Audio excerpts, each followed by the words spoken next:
Poštovani slušatelji i gledatelji, pozivam vas da popratite našu manifestaciju Siscija 2021. godine koju organiziramo online.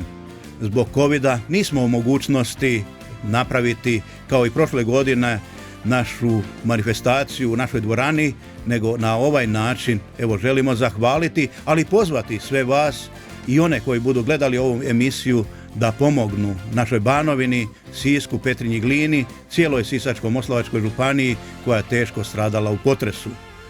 Naravno, pomoći nikada nije dovoljno, ali moja zahvala cijeloj Hrvatskoj, našim volonterima koji su u prvim danima pomogli da saniramo teškoće koje su bile prisutne nakon potresa, ali velika zahvala organizatoru i svim pjevačima i skladateljima i kompozitorima, sudionicima ovogodišnje manifestacije.